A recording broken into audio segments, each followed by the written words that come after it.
Welcome, everybody, to Mr. Entertainer. I'm your host, Mike Aloia. I am so glad to be here.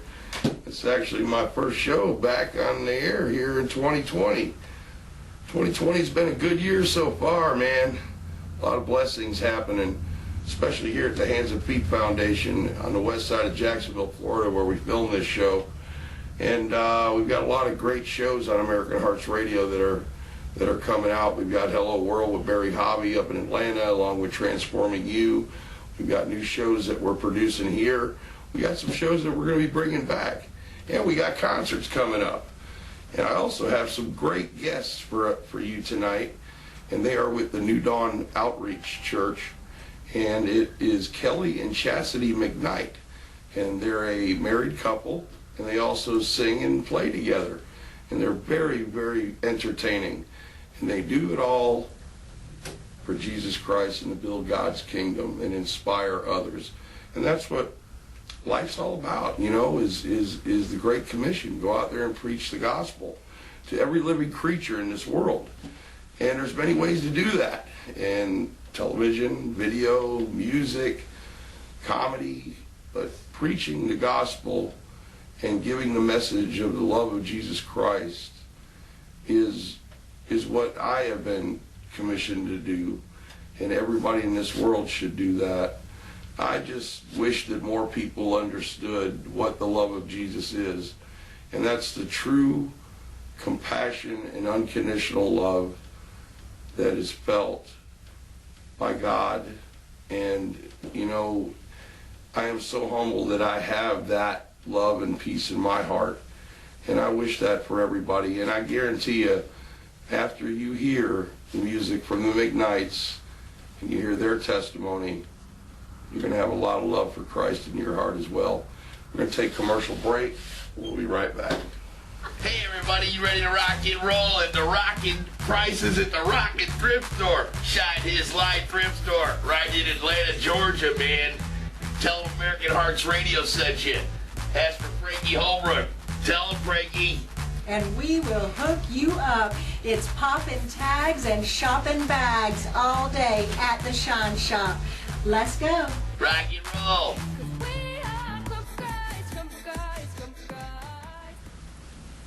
Hey everybody, we're back. Thank you for tuning in. My guest, Chastity and Kelly McKnight. How you doing, sir?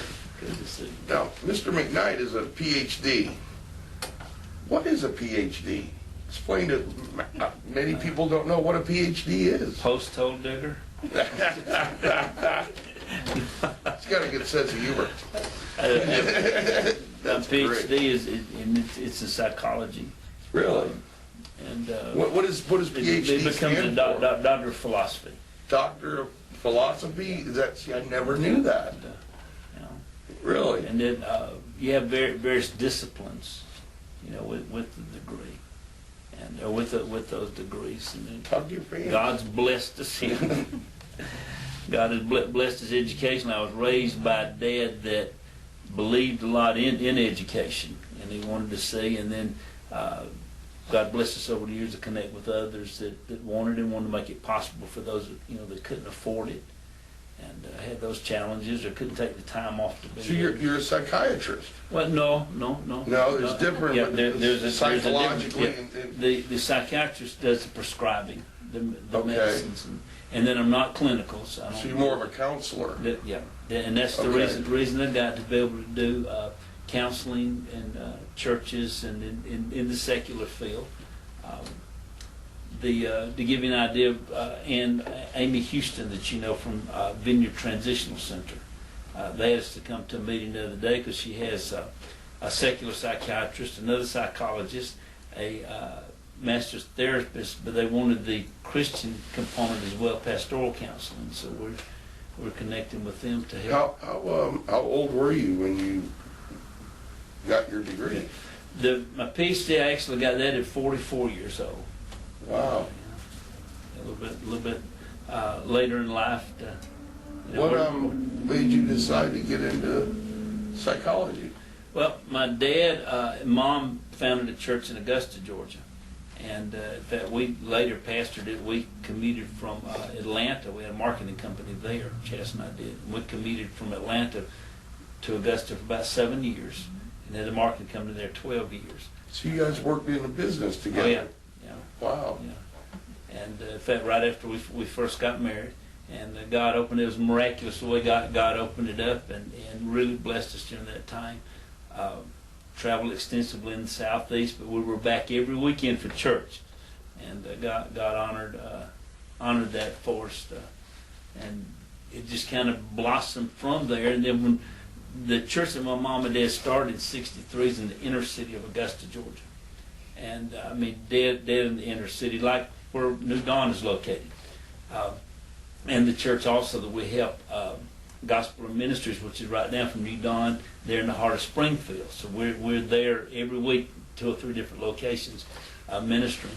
What brought you into ministry to start your own ministry? How did that all happen? Well, part of it was kind of born in you, but I had a mom and dad, and today, let me share this, today's the 13th home going to my mom. Yeah. And mom and dad were very sensitive to the part that they began. My dad became a Christian at 16 years of age, went into full-time ministry at 17 years of age, never looked back. Wow. My mom, and one of the greatest testimonies, my dad became the National Secretary Treasurer for the Full Gospel Fellowship Association, international group. Wow. And they had all the executives' wives were giving testimony. Yes, you made me turn mine down earlier. I'm sorry about that. All of the ladies were giving testimonies about the businesses they had and how God had used them and blessed them, and So my mom, it came her time to speak, and she says, "I admire all you ladies," and said, "But I've never owned a business. I don't have all these things to tell, but I will tell you this: I am a professional mom to my son, my 2 daughters. I'm Hayward McKnight's wife. I'm the best at it. There's nobody else that could do it." And we have to take pride in those things. At times I wonder why my dad and mom very talented, really people. Watched them suffer a lot over the years, sacrifice to help others. But the church there in Augusta during the Great White Flight, when most of those churches, Caucasian churches left the inner city, Dad said, "God called me here." In '63, he hasn't said leave, and we stayed. Now, when Chas and I came, God opened the door, and we expanded the ministry to start dealing more with the inner city with our street friends. Yes. So we, for the last 15 plus years, fed over 10,000 free hot meals a year, cooked in the church kitchens. And the way we did, because we were blessed with a large family life building, so we had. Was Chastity? Did you Oh, grow yeah. up with the ministry Yes, family my as well? father was pastor. I'm a PK pastor's kid. Really? So yes. Her dad's a great bluegrass songwriter Yeah, too. my Country, dad. just. So, you guys, did you all know each other before you got in business together, or how did you guys meet through the We met ministry? in church. Yes. Yeah, met in church. I sang with her sister in what would later become my brother-in-law and her brother-in-law, because they weren't married at the time. We were together in a group in Atlanta for a year before I ever met her. Had met her mom and dad peripherally, and then we lost one of the vocalists out of our group, and Chas came in. She's got the, but you ought to hear her and her sister sing. And when her dad was alive, he would pick the guitar and they'd do some of the old bluegrass. It took real harmony. I used to think, man, I don't like that music, don't like country music, and here I'm doing it. Don't like bluegrass, definitely don't like bluegrass. That's for people that really don't know what they're doing. But man, it takes talent. I love bluegrass music. I love all it takes kinds talent. of. Yeah, it just you take all the frills away, but you either got it or you don't. I think today Christian music is really going to a whole higher level than we've ever seen before. Yes. And I know when I had seen you guys and met you guys at Hemming Plaza when we did that big shindig for Christmas, it was really cool seeing you all up there, and you were very entertaining, and I really loved the songs that you were doing, and You know, you were really inspiring and uplifting people, and I just think that that's such a beautiful thing where, you know, a husband and wife ministry come together, and, you know, like Rich and Lee Norton. Definitely. And Very that's, good couple. you know, I think if more couples sang together, if more They couples might stay together. yeah. So, and that goes with praying together too. Amen.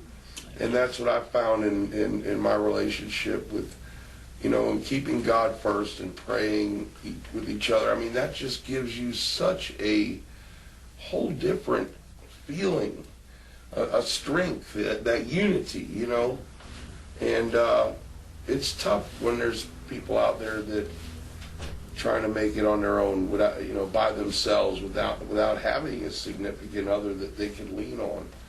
And I think that's a beautiful thing that God does, is He brings right people together to grow Amen. His kingdom. And same with James and Amy, you know. Right. They're amazing people, and God uses them, and I'm just so grateful and humbled that you guys are here and you know, are on my show, and we're going to listen to some music from you guys, and count it I an know honor you're to going to be inspire here. people. And not just because James just walked in, but this is one of my favorite ministries because it's outside the box. Oh yes, Used to love it when people say, well, Kelly and Chastity, they don't do anything traditional. You can't feed people like this. You can't bring these kind of people in. Where's your security at? We never had to hire any security. And there'd be, you know, several hundred. We never had an issue. yeah. And I used to brag on them. I said, you know, you guys are better than most church people. You know, because there we got the security and the folks keeping everything balanced. And we come together, but when we understand that we can learn from everyone, my granddad taught me that if you can learn something from everyone, you may learn what not to do, but you can learn something from everyone. So give them that respect. But when we realize, but for the grace of God, that person in need, we would be on that side of the fence. When we understand that, and we understand that His mercies are renewed every morning. And He's not God of a second chance. And I know people use that, and some of you use it out there. They're just viewing us. I don't know. God gave me about 100 different That's right. chances. Well, if He's got more a than a second chance, yeah. I wore mine out. I was thinking about that today and got tickled. I said, if He's the only God of a second chance, I wore mine out at about 13 years old. Yeah. And I'd already worn it out several times, I'm sure, since then. But He's God of another chance. He is. I was raised on this thought. My dad, one Wednesday night, was closing out the service. And we were doing the music for him then, as I shared with you several years we did. And he was about to close out, and he said, I just want to leave something with you. He said, the Holy Spirit just dropped in my heart. He said, I want every one of you to know it's always too early to quit, but it's never too late to start over. It doesn't matter how old you are, because I'm a little older than all of you in here. I used to enjoy being the young guy in the room, and now I'm, you know, on that end of it, chronologically mature, or chronologically progressive. She says the maturity hadn't made it there yet. Well, I believe time is an illusion. Yeah, amen. You know, we have everlasting life. Definite. And the time that we're here in this world, I believe, is meant to, we're created in God's image. Jesus gave us the 11th commandment to love each other as I have loved you. Right. And if we could just get that one thing right, oh, what a beautiful world this would be. Yes. You know, and I don't know. I've been going through a lot of changes in my life this past couple of years, and ever since I came here to Hands and Feet Foundation, transformation in my life and in my spirit. I went through a lot. God used a heroin addict, girl that I love more than anything in the world, brought me here. Amen. And she had the love of Jesus in her heart. She was pure of heart. And God uses people. And He does it here every day. I've watched heroin addicts, homeless heroin addicts, transform into ministers.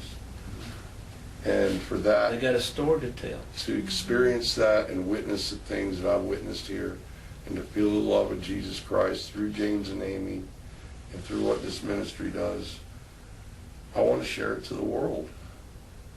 You know, there should be hands and feet in every city, everywhere.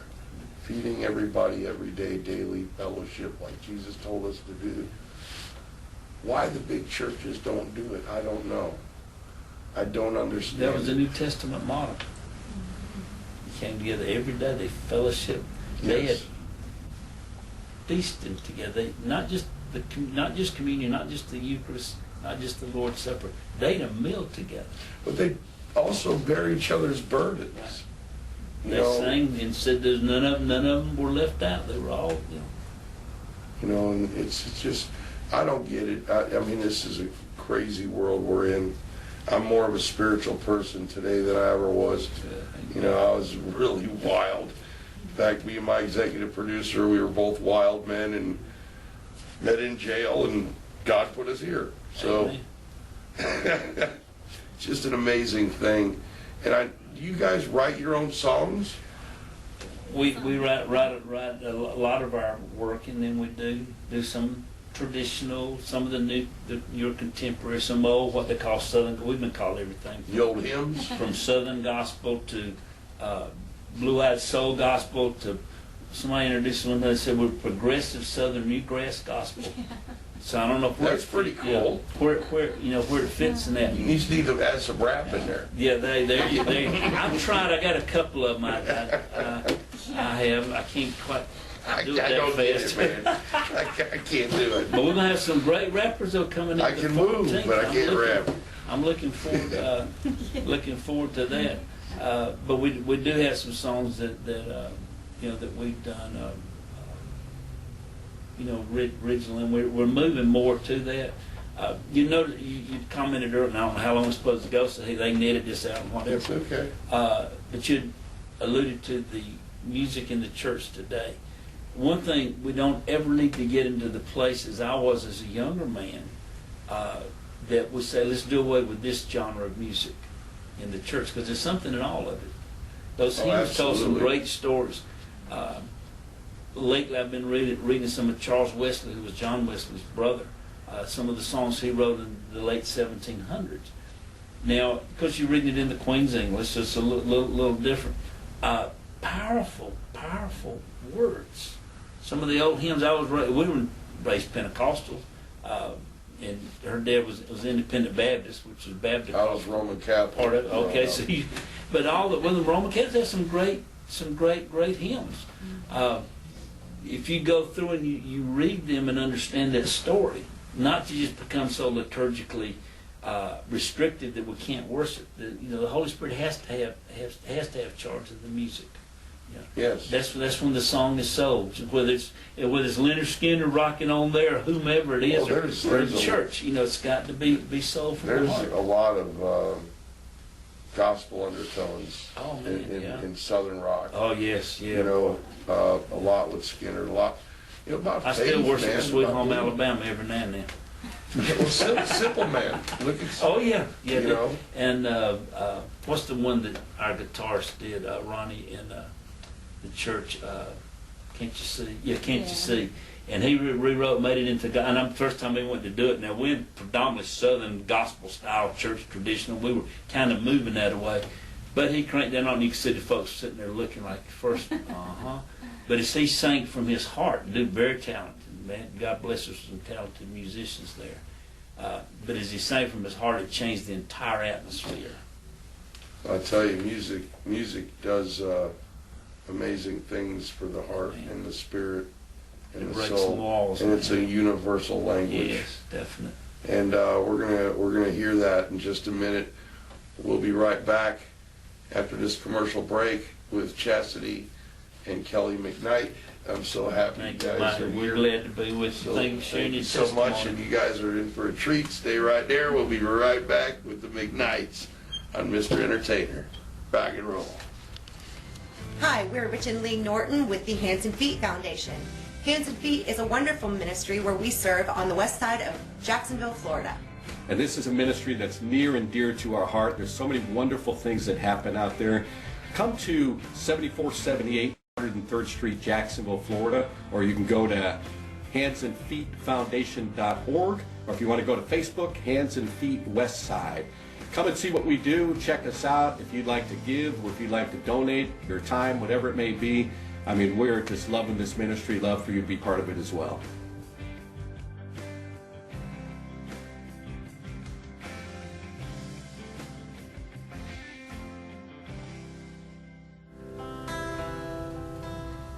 You unravel me with a melody. You surround me with a song of deliverance from mine enemies till all my fears are gone. I'm no longer a slave to fear. Oh, I am a child of God. I'm no longer a slave to fear. Oh, I am a child of God. Sing it, baby. You unravel me with a melody. You surround me with a song of deliverance from my enemies till all my fear is gone. And I'm no longer a slave to fear. Oh, I am a child of God. I'm no longer a slave to fear. I am a child of God. I'm no longer a slave to fear.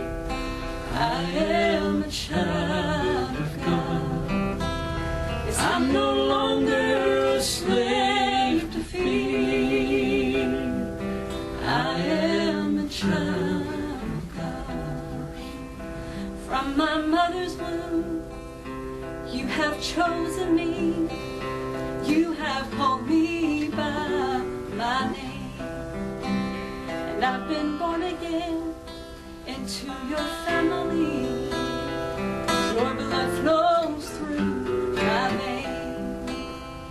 And I'm no longer a slave to fear. I am a child of God. I'm no longer a slave to fear. I am a child of God. The claim thing. Here's an old song that we did off of that, be the older version of it. Said, oh yes, I'm a child of the King. His royal blood now flows in my veins, and I, who was wretched and poor, now can sing. Praise God, I'm a child of the King. We'll share one more with you. Beautiful, man. This is the first song My God, you're gonna be crying. It's the first song we Oh, ever Lord. did together. And What's the name of it? yeah, Daystar. Daystar. Lily of the valley, let your sweet aroma fill my life. Roses sure and show me how to grow in beauty in God's sight, in His sight. Fairest of 10,000, make me a reflection of your light.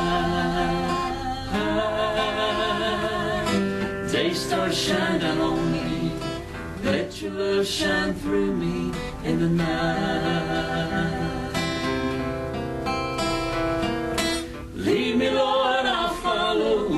Anywhere you open up the door. Let your word speak through me, show me what I've never seen before. Lord, I want to be a witness witness. You can take what's wrong and make it right.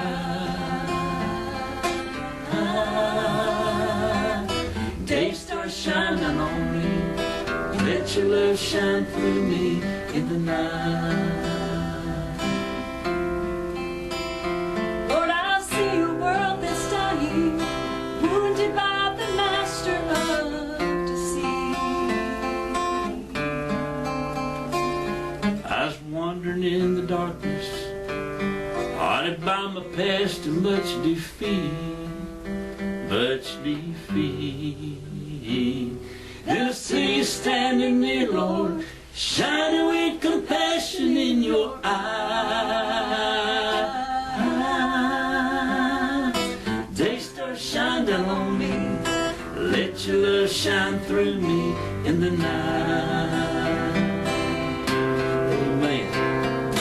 Lead me, Lord, I'll follow, anywhere you open up the door.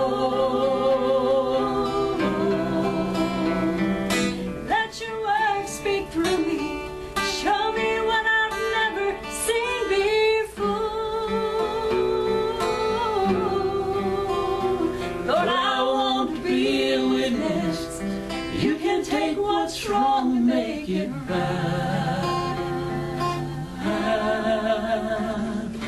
Day stars shining on me, let your love shine through me in the night.